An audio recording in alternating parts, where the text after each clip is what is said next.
Hey everyone, my name's Adam Archer, and today we are going to be taking a look at the Cold Steel Twistmaster. This is a rather interesting knife by Cold Steel, but it is very similar to a knife that is still being made today, and that is the Opinel, in this case the Opinel number 8. In this video we will be showing the medium Twistmaster, although I do have a larger version of it as well. Let me know if you are interested in seeing that. Now, let's take a look at the Twistmaster. I'll tell a little bit of the backstory first when just opening the knife and showing it off, and then we'll take a look and I'll explain some of the features. So the Twistmaster was produced for Cold Steel knives, but it was being actually made by Camillus. That was until about 2007 or 2008 when Camillus, I believe they went bankrupt and sold the name to Acme Company. Most of the actual inventory from Camillus was purchased by Smoky Mountain Knife Works and then was sold by Smoky Mountain Knife Works. A lot of these were like $7 or $8 back in about 2008, 2009. So at one point you could get these relatively inexpensive. Now, if you're wondering, this is not the only knife that was produced by Camillus for Cold Steel. They also made a lot of the other American-made Cold Steel knives, as well as one of the most famous Cold Steel knives, the Archangel butterfly knife. So let's take a look at the knife now that I've gotten a little of the backstory out of the way. So the texturing on the handle feels, it's almost identical to most of the fixed blade knives that you have handled of Cold Steel. If you've ever handled one of the SRKs, that is a very similar grip. You can see the texturing on the front is exactly the same, the back is the same, as well as on the butt of the knife is the same texturing. It is a different handle material. On the Cold Steel SRK, you're going to have more of a rubbery handle. With this, you actually have Zytel, which is basically a thermoplastic. So it's not as soft to the touch, it's not going to have very much give, but it is still a nice texture. You do have the knife's name on there, so it says Cold Steel Twistmaster, and then you do have a lanyard hole in there in case you are wanting to use a lanyard. That is large enough for paracord in case you are wanting to use paracord. What this knife gets its name from is that twisting lock right there. It does not lock in the closed position, so you can open it or that you can't twist it to lock it in the closed position, but when you open it up, you can twist it to the right or left to lock that knife open. Going back to the handle a little bit more, you do see that it is contoured, so that does give it a little bit more comfort in the hand. So it is a very comfortable knife, and you can actually twist that lock closed with one hand. So in case you are wanting to lock it open with one hand, you can close it also with one hand, but you can't open it with one hand. Opening this back up, going to the blade, you can see it does have a lot of patina on it. It has some rust marks, and that is due to the carbon V steel. So that is a high carbon steel, is very prone to rusting. If you have any acidic foods that you're going to be cutting, it will definitely leave a mark. On here it does say carbon V made in the USA. Not sure if you can really see that due to the blade. There you go. Right there. And then on the reverse, we actually do not have any writing at all. Carbon V steel definitely is a sharp steel. Like most carbon steels, you're going to be able to retain the edge pretty well and easily. Let's take a look at the collar lock.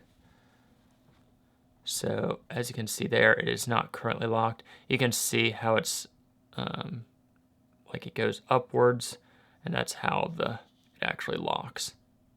It's just like that. One of the advantages of this knife compared to some of the competitors, a lot of times this style of knife will actually be made with a wooden handle, which means it will have wood directly touching the blade. One of the downsides of that is that if you get the knife wet at all, that makes it extremely hard to open and close because, of course, when wood gets wet, it expands, which would restrict the ability to open and close the knife. And that includes if you put oil on it, that means that it will be hard to open and close it with oil. Now, with this, since it is plastic on the metal, that's not going to be an issue due to plastic not expanding with water. There's not really too much else to talk about. These did come in a few different blade shapes. This is the drop point version. I believe they also had maybe a tanto, and these did come in a full flat grind. So there's very little area if you're wanting to use a fixed angle knife sharpener. There's a little bit of a flat here, but not too much to really be able to grab onto. Yeah. It does have a choil in case you are wanting to. A lot of people like having a choil when sharpening their knives. Makes it a little bit easier compared to, or that is different compared to an open L, where the blade actually goes all the way to the end. So you can see here, the sharp edge goes all the way to the end without a choil. As you can see there, that does make this knife edge a little bit shorter for the length of blade, or the length of the overall knife. The Open L number 8 and the medium cold steel Twistmaster actually have the exact same blade, like cutting edge length, as you can see there. So even though the cold steel Twistmaster is considerably larger when you include that handle in there. So there you go. Not too much else to talk about on that. So let's just show it in a little bit higher detail. Zoom in on that so you guys can see. Show the handle first.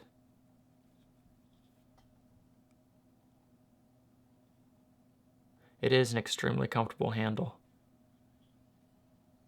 I believe these were made for, I know it maybe 10 years, because I've seen some articles talking about the knife being produced back in 1980 or 1998, and then if Camillus stopped producing them in 2008, that would put it at about 10 years. The blade thickness is twice that of the Open L. As you can see there. So it's about twice the thickness. And I do like that these little bumps on the ring to make it a little bit easier to open and close, or unlock and lock it when your hands are wet.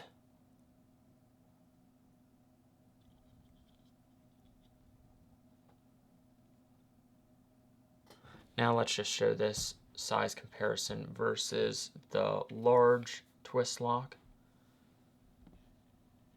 You can just see that there. So large Twistlock is a very large knife. There we go.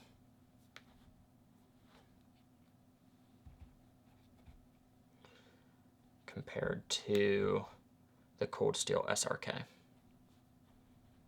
So a large Twistlock is about the same size as the SRK.